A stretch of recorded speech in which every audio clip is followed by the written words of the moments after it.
السلام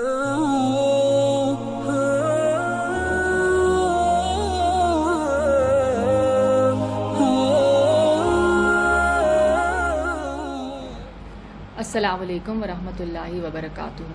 امید ہے آپ لوگ سب خیریت سے ہوں گے. دعا کر لیتے ہیں.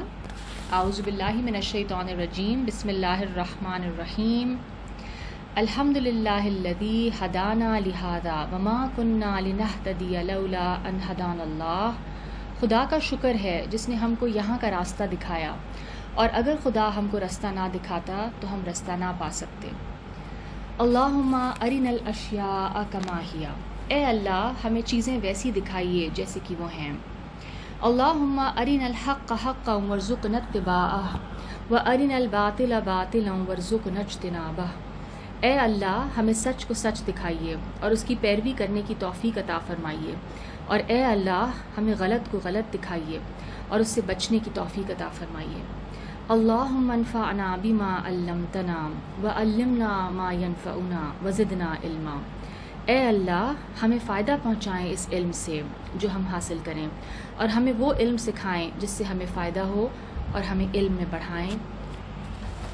ربنا لا تزغ قلوبنا بعد اذ ہدیتنا وہب لنا من لدنک رحمہ انک انت الوہاب. اے پروردگار، جب تو نے ہمیں ہدایت بخشی ہے تو اس کے بعد ہمارے دلوں میں کجی نہ پیدا کر دیجیے، اور ہمیں اپنے ہاں سے نعمت عطا فرمائیے. آپ تو بہت بڑے عطا فرمانے والے ہیں. ربنا آتنا فی الدنیا حسنۃ وفی الآخرۃ حسنۃ وقنا عذاب النار. اے پروردگار، ہم کو دنیا میں بھی نعمت عطا فرمائیے اور آخرت میں بھی نعمت بخشیے، اور دوزخ کے عذاب سے محفوظ رکھیے گا. آمین یا رب العالمین. آج انشاءاللہ ہم سورہ الشمس پڑھیں گے، وچ از سورہ نمبر 91 آف دا ہولی قرآن. پہلے سورہ کی تلاوت کر لیتے ہیں اور ترجمے کے ساتھ، پھر انشاءاللہ سورہ شروع کرتے ہیں. بسم اللہ الرحمن الرحیم. والشمس وضحاها، سورج کی قسم اور اس کی روشنی کی. والقمر اذا تلاها، اور چاند کی جب اس کے پیچھے نکلے. والنہار اذا جلاها، اور دن کی جب اسے چمکا دے. واللیل اذا یغشاها، اور رات کی جب اسے چھپا لے. والسماء وما بناها، اور آسمان کی اور اس ذات کی جس نے اسے بنایا. والارض وما طحاها، اور زمین کی اور اس کی جس نے اسے پھیلایا. ونفس وما سواها، اور انسان کی اور اس کی جس نے اس کے اعضاء کو برابر کیا. فَأَلْهَمَهَا فُجُورَهَا وَتَقْوَاهَا، پھر اس کو بدکاری سے بچنے اور پرہیزگاری کرنے کی سمجھ دی. قَدْ أَفْلَحَ مَنْ زَكَّاهَا، کہ جس نے اپنے نفس یعنی روح کو پاک رکھا وہ مراد کو پہنچا. وَقَدْ خَابَ مَنْ دَسَّاهَا، اور جس نے اسے خاک میں ملایا وہ خسارے میں رہا یا نقصان میں رہا. کذبت ثمود بطغواها، قوم سمود نے اپنی سرکشی کے سبب پیغمبر کو جھٹلایا. اذ انبعث اشقاها، جب ان میں سے ایک نہایت بدبخت اٹھا. فقال لهم رسول اللہ ناقۃ اللہ وسقیاها، تو خدا کے پیغمبر صالح علیہ السلام نے ان سے کہا کہ خدا کی اونٹنی اور اس کے پانی پینے کی باری سے حذر کرو یا احتیاط کرو. فَكَذَّبُوهُ فَأَقَرُوهَا فَدَمْدَمَ عَلَيْهِمْ رَبُّهُمْ بِذَنبِهِمْ فَسَوَّاهَا، مگر انہوں نے پیغمبر کو جھٹلایا اور اونٹنی کی کونچیں کاٹ دیں، تو خدا نے ان کے گناہ کے سبب ان پر عذاب نازل کیا اور سب کو ہلاک کر کے برابر کر دیا. وَلَا يَخَافُ عُقْبَاهَا، اور اس کو ان کے بدلہ لینے کا کچھ بھی ڈر نہیں.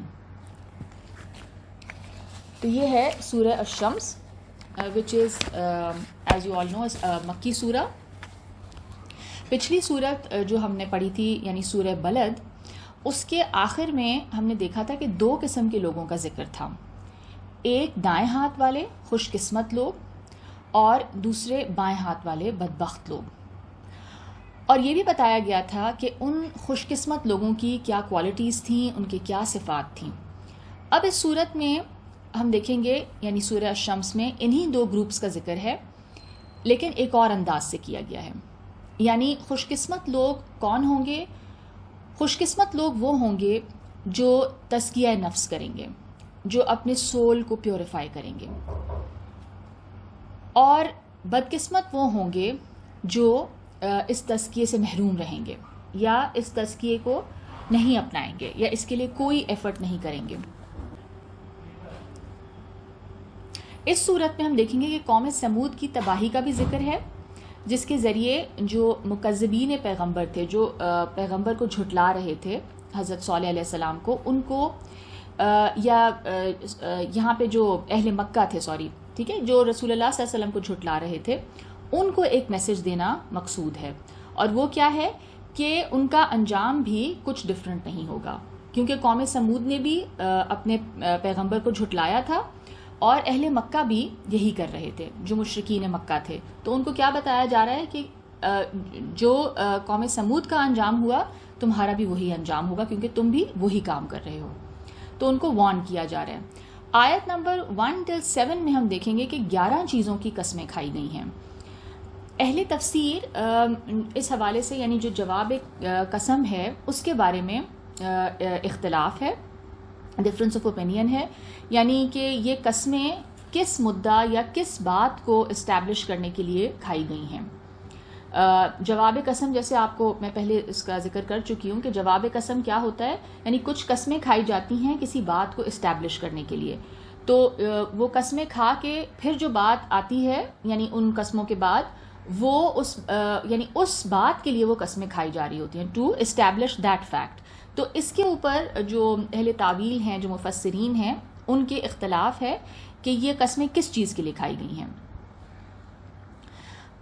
میجورٹی جو مفسرین ہیں یا جو اکثر مفسرین کے نزدیک آیت نمبر 9 اور 10 جو ہے وہ جواب قسم ہے. 9 اور 10 کیا ہے؟ قد افلح من زکاہا، یعنی کہ جس نے اپنے نفس کو پاک کیا، تزکیہ کیا، وہ کامیاب ہوا. وقد خاب من دساہا، اور جس نے اسے خاک میں ملایا وہ خسارے میں یا نقصان میں رہا. تو یعنی میجورٹی جو اسکالرز ہیں ان کے نزدیک یہ دو آیتیں کیا ہیں؟ یہ ان قسموں کا جواب ہیں، یا اس بات کے لیے یہ تمام قسمیں کھائی گئیں. ٹھیک ہے، اس بات کو اسٹیبلش کرنے کے لیے کہ جس نے تزکیہ نفس کیا وہ کامیاب ہوگا، اور جس نے نہیں کیا، جس نے اپنے نفس کو نقصان پہنچایا یا اس کو خراب کر دیا، تو وہ نقصان میں رہے گا، وہ خسارے میں رہے گا. اچھا، کچھ کے نزدیک جواب قسم جو ہے محذوف ہے، یعنی کہ it's hidden, it's not mentioned. اس محذوف جواب قسم سے بھی متعلق اس کے بارے میں بھی دو رائے ہیں، دو اوپینینز ہیں. ایک تو یہ ہے کہ قیامت آ کر رہے گی. ٹھیک ہے، یہ قسمیں اس لیے کھائی جا رہی ہیں ٹو اسٹیبلش دا فیکٹ کہ قیامت کا دن آئے گا.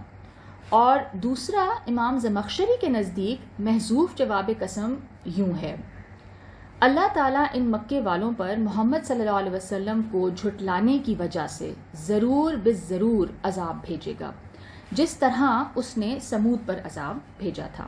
ٹھیک ہے، تو زمخشری کے مطابق یہ ہے جواب قسم which is not mentioned, it's hidden but it's understood کہ اس بات کے لیے قسم کھائی جا رہی ہے. والشمس وضحاها، سورج کی قسم اور اس کی روشنی کی. اب ہم یہاں دیکھیں گے کہ سورہ شروع ہو رہی ہے، کچھ کائنات کی فیچرز کو اللہ تعالیٰ نے ان کی جو واضح کائنات کی نشانیاں ہیں ان کی قسمیں کھائی ہیں. ٹھیک ہے، اور ان نشانیوں میں یا ان کائنات کی ان چیزوں سے خدا تعالیٰ کی تخلیق اور اس کی ربوبیت، اس کا نرچر کرنا، اس کا انسانوں کے لیے ان سب چیزوں کو جس طریقے سے اللہ تعالیٰ نے ایک نظام میں ان سب چیزوں کو مربوط کیا ہے، تو یہ سب چیزیں ان سے ظاہر ہوتی ہیں کائنات کی ان چیزوں سے. تو ان تمام چیزوں کی قسمیں کھائی گئیں. والقمر اذا تلاہا، اور چاند کی قسم جب اس کے پیچھے نکلے. والنہار اذا جلاہا، اور دن کی قسم جب اسے چمکا دے. تو یہاں تک ہم یہ دیکھ رہے ہیں کہ کائنات کی کچھ چیزوں کی قسم کھائی گئی ہے. اور قسم کے بارے میں ہم نے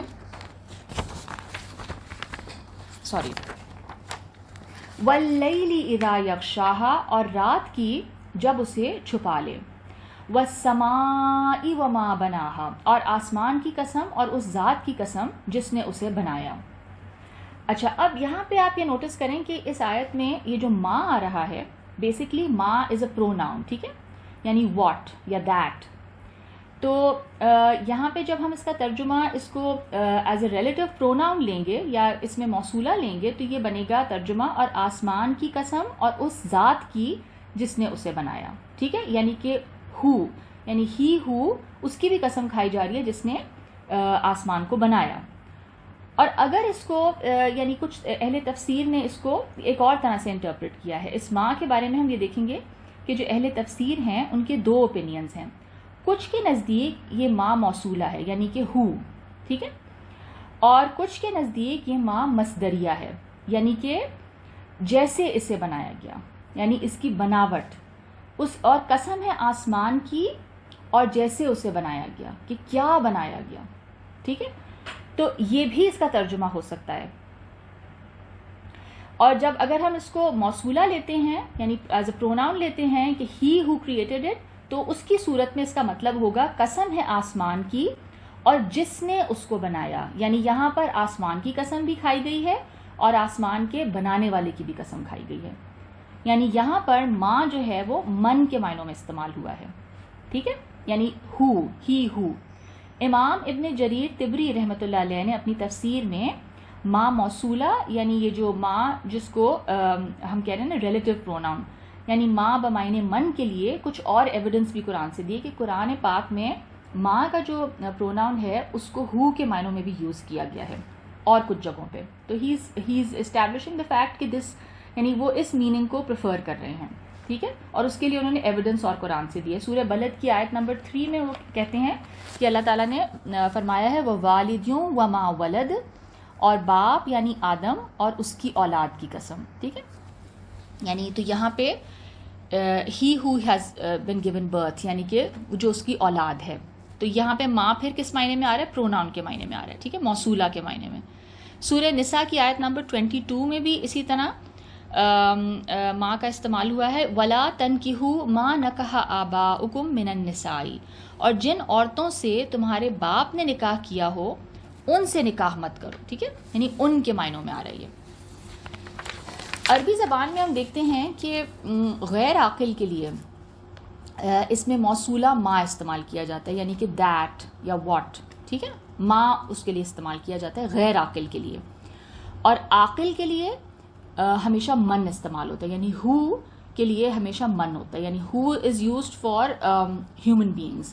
ٹھیک ہے، لیکن ماں کبھی کبھار عاقل کے لیے بھی استعمال ہو جاتا ہے. یعنی کہ ویسے تو ماں غیر عاقل کے لیے یوز ہوتا ہے لیکن کبھی کبھار قرآن پاک میں ماں جو ہے وہ عاقل کے لیے بھی یوز ہو جاتا ہے.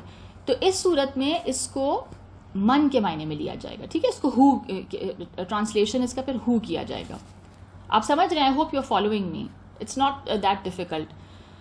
امام بیکاز یو سی لینگویج ہے نا، تو اس میں ظاہر ہے جب اس کی انٹرپریٹیشن ہوتی ہے، جب تفسیر کی گئی ہے تو لوگوں نے اس کو مختلف انداز سے سمجھا ہے کیونکہ لینگویج میں اسی طرح ہوتا ہے.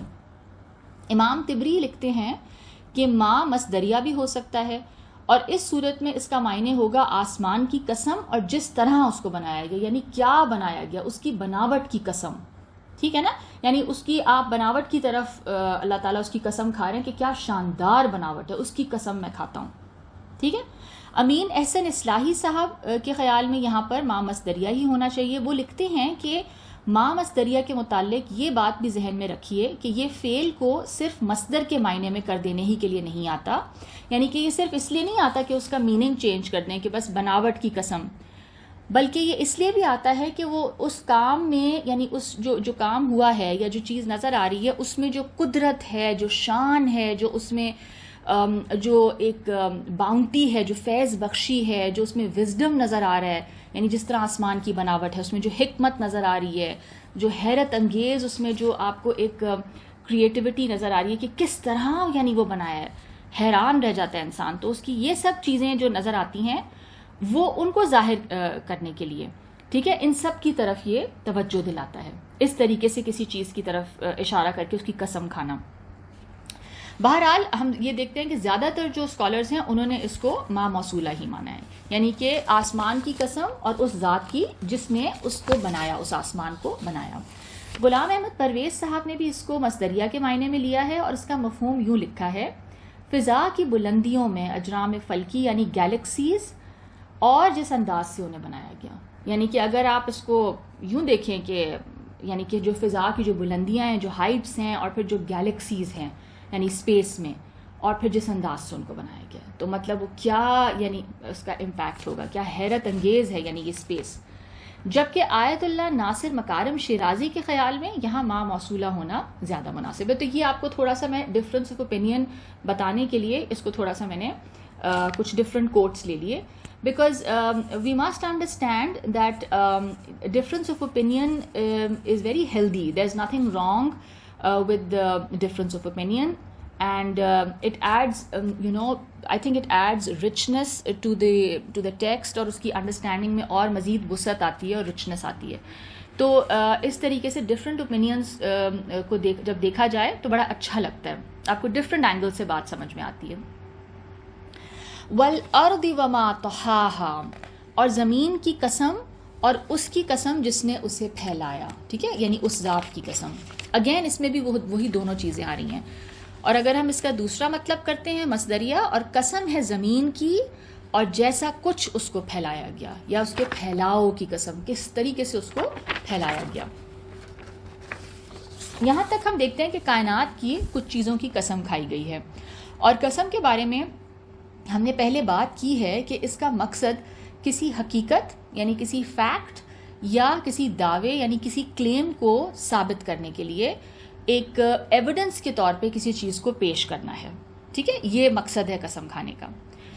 اور یہاں پر ہم دیکھتے ہیں کہ کائنات یعنی یونیورس کی کچھ ایسی چیزوں کو بطور شہادت پیش کیا جا رہا ہے، ایویڈنس کے طور پہ پیش کیا جا رہا ہے، کہ جن سے اللہ تعالیٰ کی قدرت، اس کی خلاقیت، اس کی کریٹیوٹی، اس کی رحمت، اس کی ربوبیت، اس کی نرچر کرنا، ہمیں یہ سب چیزیں ان سے ظاہر ہو رہی ہیں۔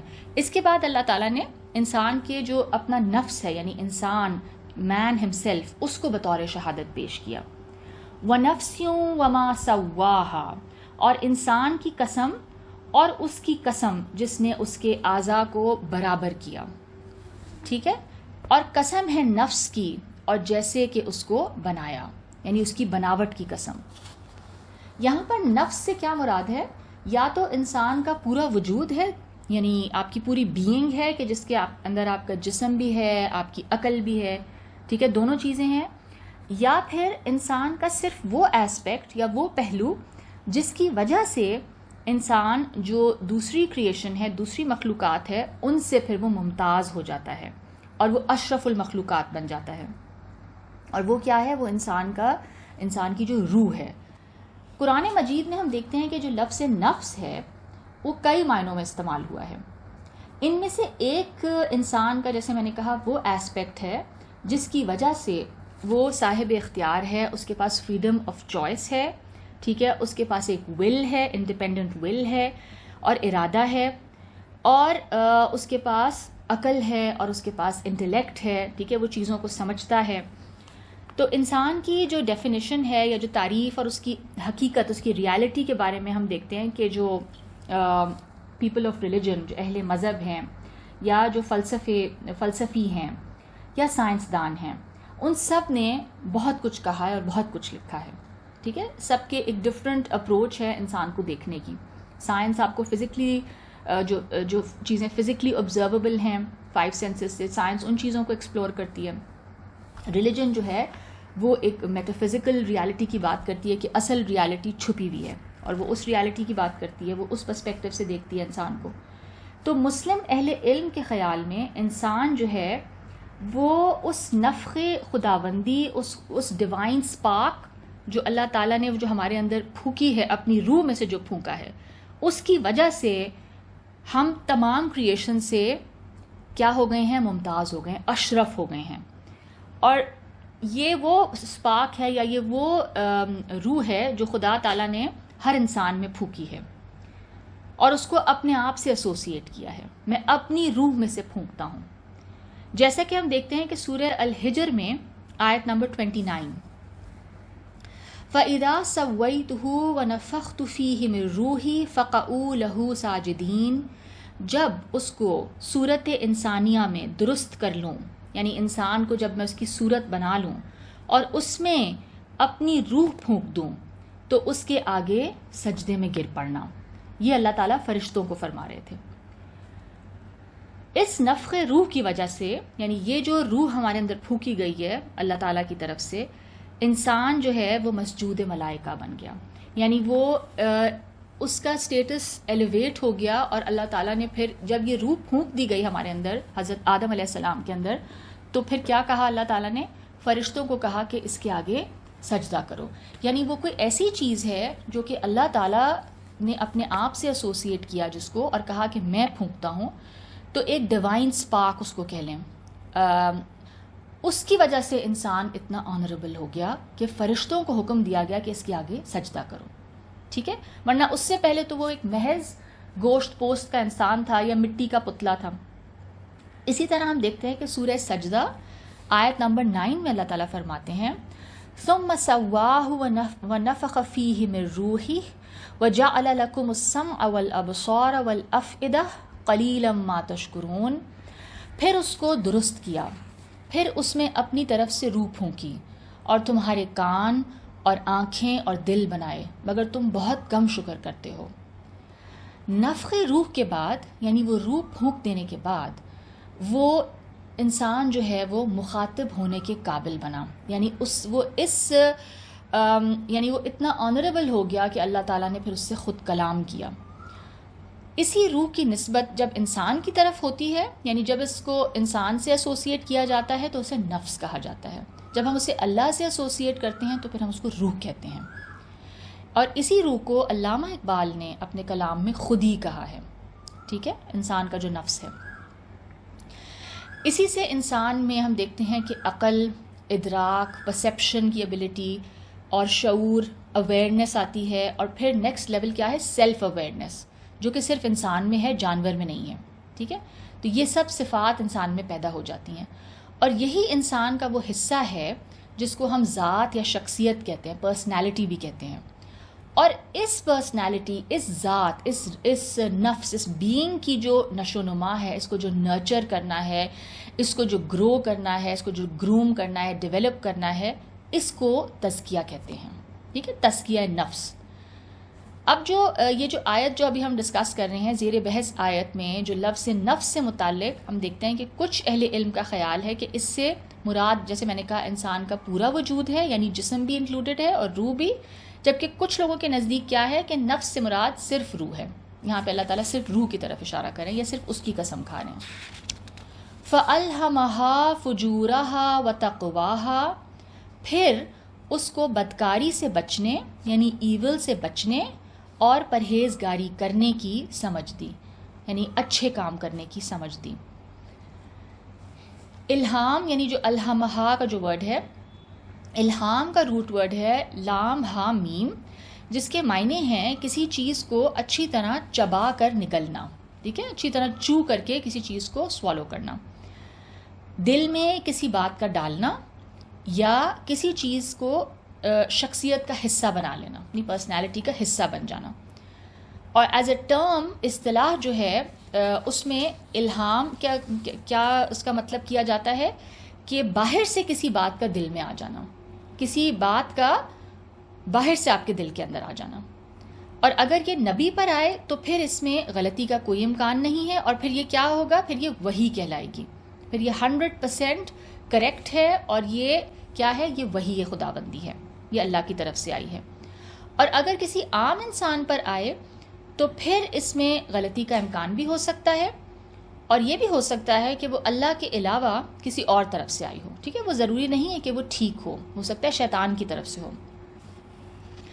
اگلا جو لفظ ہے فجور، فجور کا جو روٹ ورڈ ہے وہ ہے فا جیم را. اس کے لغوی معنی ہے پھٹ جانا. ٹھیک ہے، قرآن پاک میں یہ لفظ اپنے جو لنگوسٹک معنی ہیں، جو لغوی معنی ہیں، اس کے ساتھ ساتھ یہ گناہ اور معصیت کے مفہوم میں بھی استعمال ہوتا ہے. یعنی کہ گناہ کے لیے بھی یہ ورڈ یوز ہوتا ہے. ٹھیک ہے، ایک اس کا لٹرل میننگ ہے پھٹ جانا، اس میں اس سینس میں بھی یوز ہوتا ہے قرآن پاک میں. اور جو اس کا جو دوسرا مطلب ہے، یعنی جو اس کا یعنی جو ایک اور مطلب لیا گیا ہے جو معنوی ہے، وہ کیا ہے کہ گناہ کا کام. تقوا کا جو روٹ ورڈ ہے، جو اگلا لفظ ہے نا تقواہا، اس کا روٹ ورڈ ہے واو قاف یا، جس کے لغوی معنی ہے بچنا اور حفاظت کرنا، یعنی بچنا بھی اور کسی چیز کو پروٹیکٹ بھی کرنا، حفاظت بھی کرنا. قرآن پاک میں یہ لفظ جو ہے اپنے لغوی مفہوم کے ساتھ، یعنی اپنے لٹرل میننگز کے ساتھ ساتھ، یہ نیکی اور خدا خوفی، اللہ کے احکامات کی حفاظت، اللہ کے جو انسٹرکشنز ہیں ان کو پرزرو کرنا، ان کو اوبے کرنا اور نگہداشت کرنا ان کی، اور ان احکامات کی مخالفت سے بچنا، ٹھیک ہے، یعنی ان کمانڈمنٹس کو ڈس اوبے کرنے سے بچنا، ان سب معنوں میں بھی یہ تقویٰ کا لفظ استعمال ہوا ہے قرآن پاک میں. اور اگر اس آیت میں ہم تقویٰ اور فجور کے لغوی معنی لیتے ہیں، ٹھیک ہے، لٹرل میننگز لیتے ہیں، تو پھر اس کا کیا مطلب ہوگا؟ اس کا مطلب یوں ہوگا کہ اللہ نے اس نفس کے اندر، ہمارے اس نفس کے اندر، اس سول یا اس سیلف کے اندر یہ صلاحیت، یہ ایبلٹی رکھ دی کہ چاہے تو ہم اس کو پھاڑ کر برباد کر دیں، ٹھیک ہے، ہم چاہیں تو اس سیلف کو پھاڑ دیں، اس کو برباد کر دیں، ٹیئر کر دیں، اس کو ڈسٹروائے کر دیں، اور چاہے تو ہم اس سول کی حفاظت کریں. اور اگر ہم ان الفاظ کے جو اصطلاحی مطلب لیتے ہیں، یعنی جو اس کے ٹرم کے حساب سے جو مطلب بنتے ہیں، تو پھر اس صورت میں اس کا مطلب کیا ہے کہ خیر اور شر کا جو تصور ہے، یعنی گڈ اینڈ ایول، اس کا جو کانسیپٹ ہے وہ انسان کے اندر رکھ دیا گیا ہے، اس کی انڈرسٹینڈنگ، اس کی سمجھ، ٹھیک ہے، sensitivity towards what is good and what is evil, یہ انسان کے اندر رکھ دی گئی ہے. اور یہ وہی بات ہے جو ہم نے سورہ بلد میں پڑھی تھی، وَهَدَيْنَاهُ النَّجْدَيْنِ، ٹھیک ہے. اور اس کا کیا مطلب ہے کہ ہم نے، یعنی اللہ نے انسان کو دونوں راستے دکھا دیے، اچھائی کے راستہ بھی دکھا دیا اور برائی کا راستہ بھی دکھا دیا. اور سورہ الدہر یا سورہ انسان کی آیت نمبر 3 میں آتا ہے اِنَّا هَدَيْنَاهُ السَّبِيلَ إِمَّا شَاكِرًا وَإِمَّا كَفُورًا، اور اسے، یعنی اس انسان کو رستہ بھی دکھا دیا، اب وہ خواہ شکر گزار ہو خواہ ناشکرہ ہو، ٹھیک ہے، راستہ اللہ نے دکھا دیا، اس کے اندر سمجھ ڈال دی صحیح اور غلط کی، اور اب اس کے بعد اس کی مرضی ہے، چاہے تو وہ شکر گزار بنے، فرما بردار بنے، چاہے تو ناشکرہ بنے، نافرمان بنے. اچھا، اب یہ جو سورہ شمس کی آیت نمبر 9 ہم نے پڑھی، اور اسی طرح سورہ القیامہ جو ہے اس کی آیت نمبر 2 اینڈ آیت نمبر 14 اینڈ 15 سے مزید ہم اس بات کی ہماری تائید ہوتی ہے، یا یہ بات فردر اسٹیبلش ہوتی ہے کہ انسان کے اندر ایک اخلاقی حص موجود ہے، یعنی اس کے اندر کوئی سینسٹیوٹی بہرحال ہے کہ وہ صحیح اور غلط کو جو کہ سمجھ سکتا ہے، ٹھیک ہے، یعنی اس کے اندر ایک سمجھ ہے کہ صحیح کیا چیز ہے اور غلط کیا چیز ہے. پہلے ہم سورہ قیامت کی آیت نمبر 2 دیکھ لیتے ہیں اور پھر 14 اینڈ 15. وَلَا أُقْسِمُ بِالنَّفْسِ اللَّوَّامَةِ، اور نفس لوامہ کی قسم، یعنی ملامت کرنے والا نفس، وہ جو نفس جو اندر سے پنچ کرتا ہے آپ کو، اس کی قسم اللہ تعالیٰ کھا کے کیا کہہ رہے ہیں کہ سب لوگ اٹھا کر کھڑے کیے جائیں گے. یہ جو تمہارے اندر ایک سینس ہے نا کہ جب تم کوئی غلط کام کرتے ہو تو اندر سے تمہیں تکلیف شروع ہو جاتی ہے، تمہیں اندر سے کوئی چیز ملامت کرتی ہے، کیوں کیا ایسے، بہت برا کیا، ایک پنچنگ شروع ہو جاتی ہے، جس کو ہم کانشنس کہتے ہیں، ٹھیک ہے.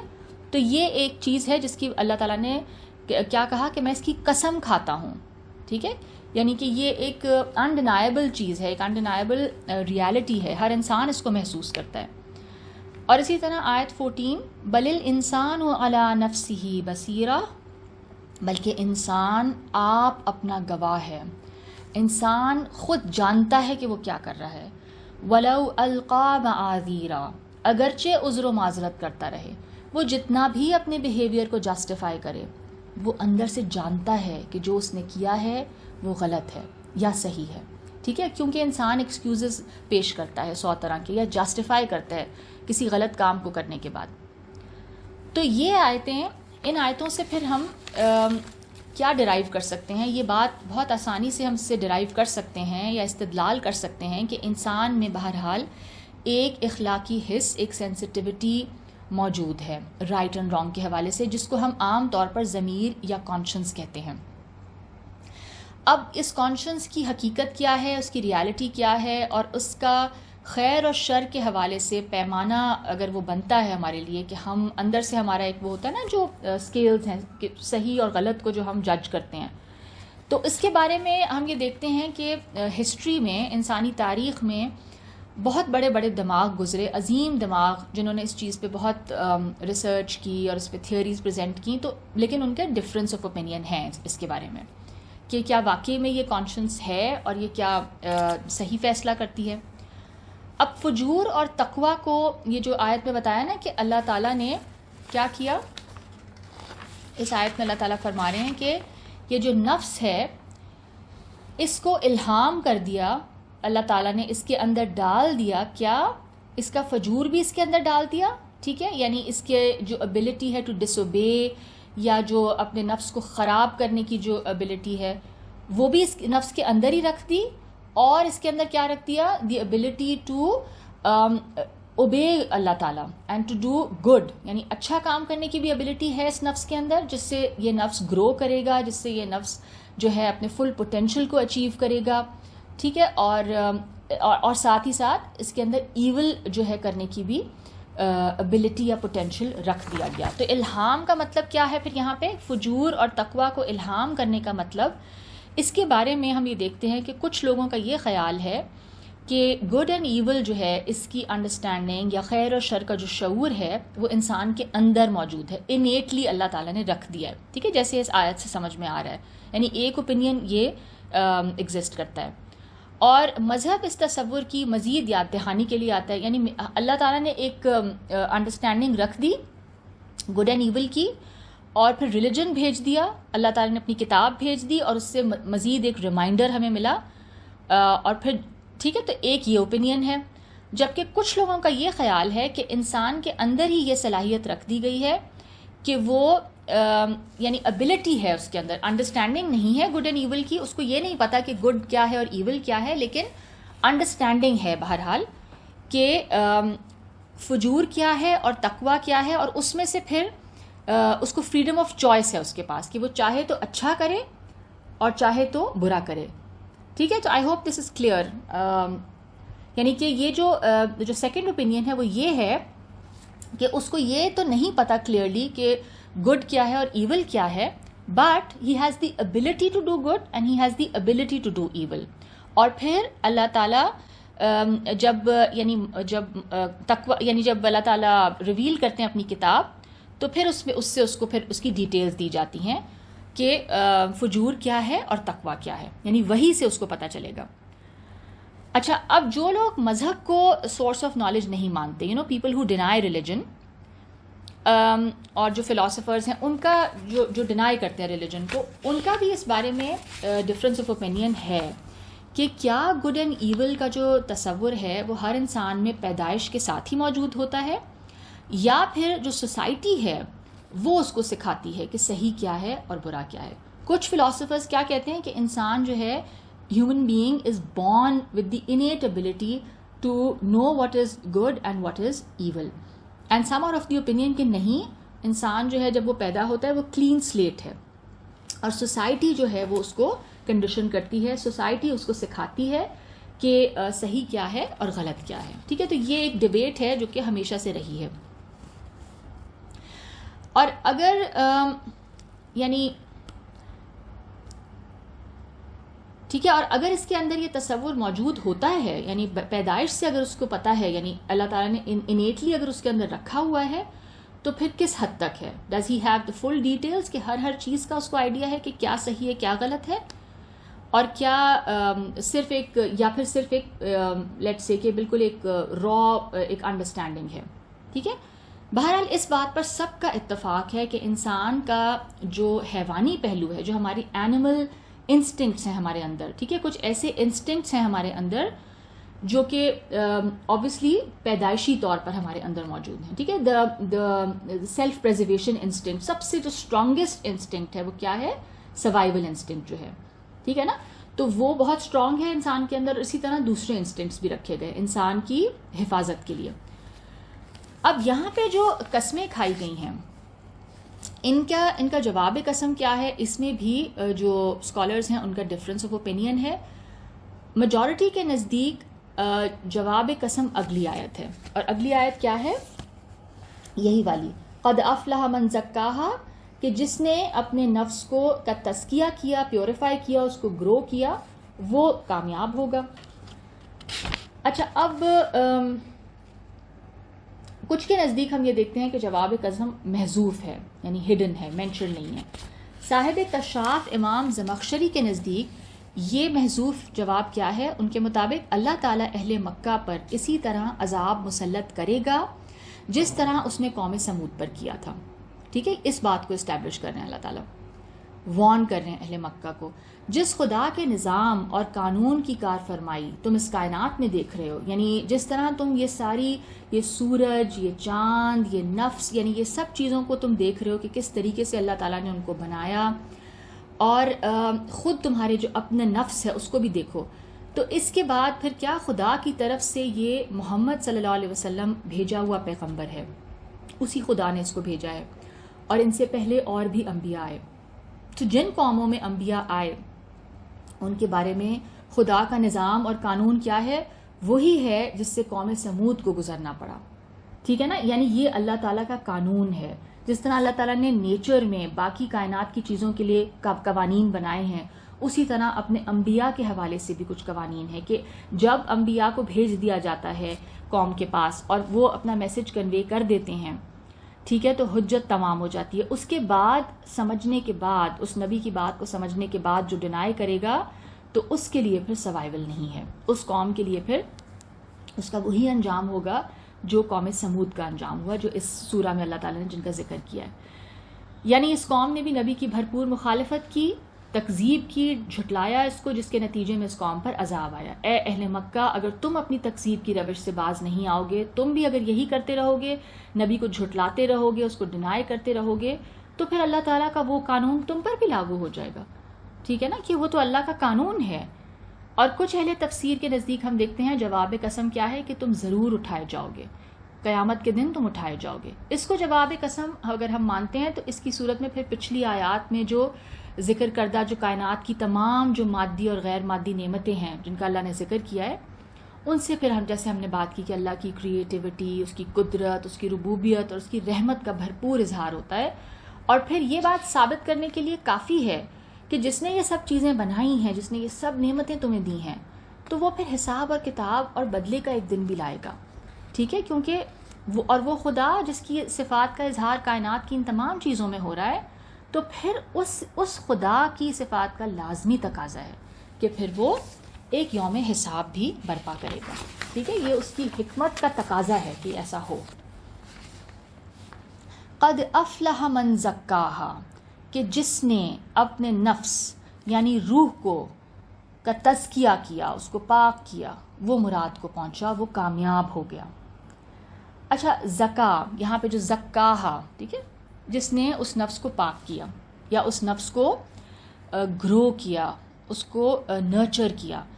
زکا کا جو روٹ ورڈ ہے وہ ہے زا کاف واو، اور اس کے لفظی معنی ہیں نشو نما دینا. ٹھیک ہے، کسی چیز کو گرو کرنا، کسی چیز کو نرچر کرنا، پروان چڑھانا، اور اس کا مطلب ہے بڑھوتری، گروتھ. ٹھیک ہے، نمو، اور پاک صاف کرنا یا ہونا، یہ بھی اس کا ایک مطلب ہے. وَقَدْ خَابَ مَنْ دَسَّاهَا، اور جس نے اسے خاک میں ملایا، یعنی جس نے اس نفس کو خاک میں، مٹی میں ملا دیا، وہ خسارے میں رہا، وہ نقصان میں رہا. دسا کا جو روٹ ورڈ ہے وہ ہے دال سین سین، جس کے لغوی معنی ہیں دبا دینا، دفنا دینا، بیری کر دینا کسی چیز کو بڑھنے نہ دینا، گرو نہ کرنے دینا کسی چیز کو، اس کی گروتھ کو روک دینا. یہ لفظ ہم دیکھتے ہیں کہ زکا یا زکا کا متضاد ہے، اس کا اپوزٹ ہے. ٹھیک ہے، دسا اور زکا. جن مفسرین کے نزدیک جواب قسم یہ آیات ہیں، تو ان کی انڈرسٹینڈنگ یا ان کی انٹرپریٹیشن کے مطابق اس کا مطلب یہ ہوگا کہ خدا نے تمہیں یہ ساری جو فزیکل مادی نعمتیں دی ہیں، اور نفس یعنی جو سول ہے تمہارا، اس جیسی مانوی یا غیر مادی انٹینجبل نعمت بھی دی ہے. تو تاکہ وہ کس لیے دی ہے؟ تاکہ تم اس کو گرو کرو، اس کو گروم کرو، اس کا جو پوٹینشیل ہے، جو اس کا ہڈن پوٹینشیل ہے اس کو نکالو اور کامیابی حاصل کرو. یعنی تمہاری پیدائش اور تمہیں ان ساری جو نعمتیں ہیں ان سے نوازنے کا مقصد کیا تھا، اس کا پرپس کیا ہے؟ کہ تم اپنے نفس کا تزکیہ کرو. اور نفس کا جو تزکیہ ہے، جو آپ کا سول ہے، جب اس کو آپ پیوریفائی کرتے ہیں، جب آپ اس کو گرو کرتے ہیں، تو اس کے لیے کچھ کنڈیشن ہے. اور کنڈیشن کیا ہے؟ معرفت خداوندی. You have to get to know your creator. جب آپ تزکیہ نفس کے لیے، جیسے میں نے کہا کہ معرفت نفس ہونا بہت ضروری ہے، ٹھیک ہے. ایک تو یہ کہ اللہ کو جاننا بہت ضروری ہے کہ میرا کریٹر کون ہے، اور ساتھ ہی ساتھ اپنے آپ کو جاننا بھی ضروری ہے. اور اپنے آپ کو جاننے کا جو طریقہ ہے وہ کیا ہے؟ یعنی اپنے آپ کو آپ کس طرح جانیں گے؟ کہ آپ خدا کو پہلے جانیں. معرفت جو ہے، اپنے نفس کی جو معرفت ہے وہ کس طرح حاصل ہوگی؟ ایک صوفیہ کرام کا ایک بہت مشہور قول ہے کہ من عرف نفسہ فقد عرف ربہ. جس نے اپنے نفس کو جانا تو بے شک اس نے اپنے رب کو جانا. ٹھیک ہے. تو یعنی دس از آل انٹر لنکڈ. یعنی اپنے آپ کو جاننا دراصل کیا ہے؟ اپنے کریٹر کو جاننا ہے. تو اپنے آپ کو جاننا، اپنے آپ کو سمجھنا کہ میں کون ہوں، کیا میں صرف یہ فزیکل باڈی ہوں یا میرا کوئی اور وجود بھی ہے، اور پھر اس کو سمجھ کے، اس کو انڈرسٹینڈ کر کے، اور پھر اس کی کیا نیڈز ہیں، ٹھیک ہے، اس کو کس طرح گرو کرنا ہے، اس کا کیا پوٹینشیل ہے، یہ سب چیزیں جاننا بہت ضروری ہے. And all of this is part of the process of تزکیہ. اب تزکیہ نفس کو اگر ہم دیکھتے ہیں تو یہ کیا ہے؟ بیسکلی اپنے جو، جیسے ہم نے بات کی کہ ہمارے نفس کے اندر، ہمارے سول میں، ہماری سیلف میں کچھ اللہ تعالیٰ کی طرف سے کچھ انسٹنکٹس ہیں، کچھ حیوانی جبلتیں ہیں، کچھ اینیمل انسٹنکٹس ہیں. اب ان کو کیا کرنا ہے؟ ان کو سویلائز کرنا ہے. مثلاً سیلف پریزرویشن کا انسٹنکٹ ہے، ٹھیک ہے نا. تو اب اگر ایک بچہ ہے، ظاہر ہے اس کو اگر بہت بھوک لگ رہی ہے اور وہ اپنے پیرنٹس کے ساتھ ٹیبل پہ بیٹھتا ہے کھانا کھانے کے لیے، تو اس کی جو انسٹنکٹیو بیہیویئر اس کا کیا ہوگا؟ That he will reach out for the food. He is so hungry that he will be driven by that hunger and by that self preservation instinct. اس کی شوگر لیول لو ہو رہی ہے تو وہ he will reach out for the food and he will want to eat. سب سے پہلے وہ چاہے گا کہ اس کو کھانا مل جائے. He will not regard anybody else. ٹھیک ہے. But as he grows older and parents کی جو تربیت ہوگی وہ کیا ہوگی؟ کہ اس کو وہ سویلائز کریں. ٹھیک ہے. اس کا وہ جو بیہیویئر ہے، جو انسٹنکٹیو بیہیویئر ہے، اس کو سویلائز کیا جائے. اور اس کو کیا سکھایا جائے گا؟ کنسیڈریشن فار دی ادرس. کہ اپنے بیہیویئر کو تھوڑا کنٹرول کرو. ایون دو کہ آپ کو بہت شدید بھوک لگ رہی ہے، بٹ آپ کیا کریں گے؟ آپ اپنے آپ کو کنٹرول کریں گے. اور پھر کیا ہوتا ہے کہ آہستہ آہستہ انسان سویلائز ہو جاتا ہے، اور اس کو یہ طریقہ آ جاتا ہے کہ بھوک بھی لگی ہے، پیاس لگی ہے، وہ اپنے آپ کو کنٹرول کر لیتا ہے. ٹھیک ہے. تو یہ ہے انسٹنکٹس کو، اپنے جو اینیمل انسٹنکٹس ہیں ان کو سویلائز کرنا. اور یہ ہر گھر میں ہوتا ہے، یعنی پیرنٹس کی تربیت یہ ہوتی ہے. ٹھیک ہے. اور یہ بچے کی ارلی تربیت میں یہ چیز شامل ہوتی ہے. اور ساتھ ہی ساتھ تزکیہ کے اندر ایک اور چیز آتی ہے، وہ کیا ہے؟ کہ اپنی جو پوشیدہ صلاحیتیں ہیں، جیسے میں نے کہا جو آپ کے ہڈن ٹیلنٹس ہیں، جو آپ کی ابیلٹیز ہیں، ان کو پہچاننا. سب سے پہلے تو ریکگنائز کرنا کہ میرے اندر کیا کیا ہے، اللہ نے مجھے کیا کیا گفٹس دیے ہوئے ہیں، اور پھر ان کو نرچر کرنا، ان کو نشو و نما دینا. ٹھیک ہے. تو یہ ہوگا زکاہا. اور جو شخص یہ نہیں کرے گا تو وہ کیا کرے گا؟ وہ ان پوٹینشیل، اس ہڈن پوٹینشیل، وہ جو سارے گفٹس تھے اللہ کی طرف سے، جو نیچر نے آپ کو جو گفٹس دیے تھے، وہ ان سب کو دفن کر دے گا، ان کو دبا دے گا. ٹھیک ہے. تو وہ پھر کیا ہوگا؟ وہ رسٹ کر جائیں گی وہ ابیلٹیز، یا وہ جو چیزیں جو فلرش کر سکتی تھیں، ٹھیک ہے، جس سے کہ انسان بہت کچھ اچیو کر سکتا تھا، سوسائٹی کو بینیفٹ کر سکتا تھا، وہ سب چیزیں لیٹ سے کہ ختم ہو جائیں گی اس کے اندر. اور ہم یہ دیکھتے ہیں کہ جو ہمارا جو دین ہے اس کا بنیادی مقصد کیا ہے؟ تزکیہ نفس ہے. اور اسی طرح پھر انبیاء کو بھیجنے کا مقصد کیا تھا؟ وہ بھی یہی تھا کہ لوگ اپنے نفسوں کا تزکیہ کریں، اپنی اینیمل انسٹنکٹس کو سویلائز کریں. ٹھیک ہے. سوسائٹی میں ایک دوسرے کا خیال رکھیں اور ایک سویلائز سوسائٹی بنائیں، اور جو انسانوں کے اندر جو ابیلٹیز اور ٹیلنٹس ہیں ان کا بہترین اظہار ہو، اس کا ایکسپریشن ہو. ٹھیک ہے. اور تعمیری کام ہو سوسائٹی میں. اس حوالے سے ہم کچھ آیات دیکھ لیتے ہیں، بس اس کے بعد پھر انشاءاللہ کلاس ریپ اپ کریں گے. سورہ بقرہ کی آیت 129 اللہ تعالیٰ فرماتے ہیں، یہ ایک دعا ہے بیسکلی، یہ حضرت ابراہیم علیہ السلام کی دعا ہے. اے پروردگار، ان لوگوں میں انہی میں سے ایک پیغمبر مبعوث کیجئے، یعنی انہی لوگوں میں سے ایک پیغمبر بھیجئے جو ان کو تیری آیتیں پڑھ پڑھ کر سنایا کرے اور کتاب اور دانائی سکھایا کرے اور ان کے دلوں کو پاک صاف کیا کرے اور ان کا تزکیہ کیا کرے. بے شک تو غالب اور صاحب حکمت ہے. ٹھیک ہے، یعنی نبی کے لیے دعا کی جا رہی ہے کہ ایک نبی آئے گا، ایک فائنل پیغمبر آئے. حضرت ابراہیم علیہ السلام دعا کر رہے ہیں اور کیا کہہ رہے ہیں، اس نبی کی جو بعثت ہے یا جو اس کو بھیجنے کا جو مقصد ہے وہ بھی بتا رہے ہیں کہ وہ کتاب، وہ آیتیں پڑھ کر سنائے گا، کتاب اور حکمت کی باتیں سکھائے گا اور ان کا تزکیہ کرے گا. اور یہی آیت قرآن پاک میں 4 دفعہ آئی ہے جس میں کہ نبی کی بعثت کی جو نبی کو بھیجنے کا جو بنیادی جو مقصد ہے، جو مین پرپس ہے نبی کو بھیجنے کا، وہ بتایا گیا ہے. اسی طرح ہم دیکھ لیتے ہیں سورہ بقرہ کی آیت نمبر 151، جس طرح ہم نے تمہیں میں سے ایک رسول بھیجے ہیں جو تم کو ہماری آیتیں پڑھ پڑھ کر سناتے ہیں اور تمہارا تزکیہ کرتے ہیں اور کتاب یعنی قرآن پاک اور دانائی سکھاتے ہیں، وزڈم سکھاتے ہیں اور ایسی باتیں بتاتے ہیں جو تم پہلے نہیں جانتے تھے. سورہ آل عمران آیت 164، خدا نے مومنوں پر بڑا احسان کیا ہے کہ انہی میں سے ایک پیغمبر بھیجا جو ان کو خدا کی آیتیں پڑھ پڑھ کر سناتا ہے اور ان کا تزکیہ کرتا ہے اور خدا کی کتاب اور دانائی یعنی وزڈم سکھاتا ہے، اور پہلے تو یہ لوگ سری گمراہی میں تھے.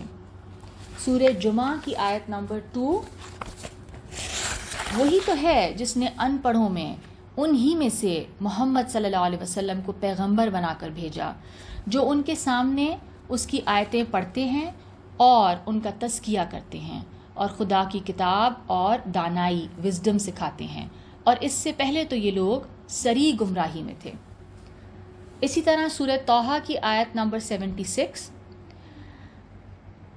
ہمیشہ رہنے کے باغ جن کے نیچے نہریں بہہ رہی ہیں، یہ ہمیشہ ان میں رہیں گے اور یہ اس شخص کا بدلہ ہے جس نے اپنا تزکیہ کیا. وَذَلِكَ جَزَاءُ مَن تَزَکَّىٰ، جس نے اپنا تزکیہ کیا اس کو یہ جنت ملے گی. اسی طرح سورہ نازعات کی آیت نمبر 18، فَقُلْ هَلْ لَكَ إِلَىٰ أَن تَزَکَّىٰ، اور حضرت موسیٰ علیہ السلام کو اللہ تعالیٰ کیا فرما رہے ہیں کہ فرعون کے پاس جاؤ اور اس سے کیا کہو، اس سے کہو کہ کیا تو چاہتا ہے کہ اپنا تزکیہ کرے، کیا تم اپنے آپ کو کوئی تزکیہ کرنا چاہتے ہو، اپنے آپ کو ریفارم کرنا چاہتے ہو. سورہ اعلیٰ کی آیت نمبر 14، قد افلح من تزکیٰ، بے شک وہ مراد کو پہنچا یا وہ کامیاب ہو گیا جس نے اپنا تزکیہ کیا. ٹھیک ہے، تزکیہ نفس کی ہم دیکھتے ہیں کہ اس دعوت کو لے کر، یعنی اس سب نبیوں کا مشن تھا کہ انسانوں کو سویلائز بنایا جائے، ان کو یعنی کچھ ان کو مورل باؤنڈریز کا پابند بنایا جائے. تو جو پچھلے انبیاء کرام تھے وہ بھی یہی تزکیہ نفس کی دعوت لے کر آئے، مگر ان کی قوموں نے ان نبیوں کو جھٹلایا اور وہ عذاب کا شکار ہو گئیں. اور ان میں سے ہم دیکھتے ہیں کہ ایک قوم کی مثال پھر اگلی آیت میں بیان کی جا رہی ہے. تو انشاءاللہ یہ پھر ہم اگلی کلاس میں وی ول کمپلیٹ دا سورہ، دا ریسٹ آف دا سورہ ان دا نیکسٹ کلاس. ٹھیک ہے، so I hope it was clear so far. یہاں تک جو ہم نے کیا، دعا کر لیتے ہیں. ربنا تقبل منا انک انت السمیع العلیم وتب علینا انک انت التواب الرحیم. سبحانک اللہم وبحمدک نشہد ان لا الہ الا انت نستغفرک ونتوب الیک. آمین.